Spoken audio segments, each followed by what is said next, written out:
Pensez-vous que l'amour puisse vaincre la haine? Je crois que ça dépend de chacun individuellement. Je pense que oui, à partir du moment où tu décides que c'est ça, oui. Mais c'est une réponse personnelle, je pense. Après, nous, on écrit des chansons. Enfin, je veux dire, Love is the Answer, c'était donc dans le morceau The Answer.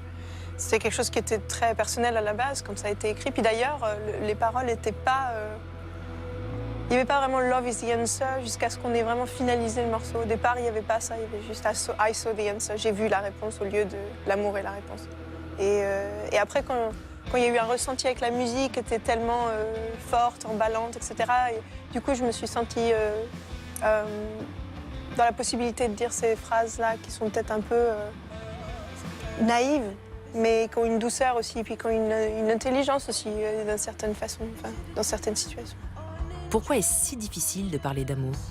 Je pense que c'est parce qu'à partir du moment où tu veux parler d'un truc un peu fragile, de vulnérabilité, de dire adore life, de dire ces choses-là, je pense que c'est en effet la ligne est très fine en fait entre dire vraiment quelque chose qui t'importe et en même temps tomber dans quelque chose de trop banal. Enfin, donc, mais en même temps, la question se pose dans tout, je pense.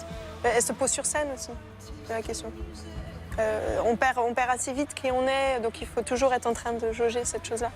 Et quand on parle d'amour, évidemment, c'est un sujet qui peut emprunter tout un tas de clichés, qui peut être très, voilà. Donc après, c'est trouver sa manière à soi de le dire, enfin voilà. Et puis comme je disais tout à l'heure, travailler sur les contrastes. Et la musique a beaucoup aidé parce que j'avais écrit beaucoup de textes avant qu'on se mette à écrire. Et il y avait pas mal de textes où je me disais, c'est pas pour Savages. Voilà, c'est parce que c'était trop personnel ou parce que ça parlait trop d'amour, ça avait des sentiments très positifs, etc. Et je savais pas trop comment les utiliser. Et c'est quand on s'est mis à écrire la musique avec que tout d'un coup on s'est rendu compte que la musique pouvait dire ce que le texte disait pas. Et que du coup il y avait une relation à trouver avec ça. Et qui m'a permis de pouvoir dire ces choses-là aussi.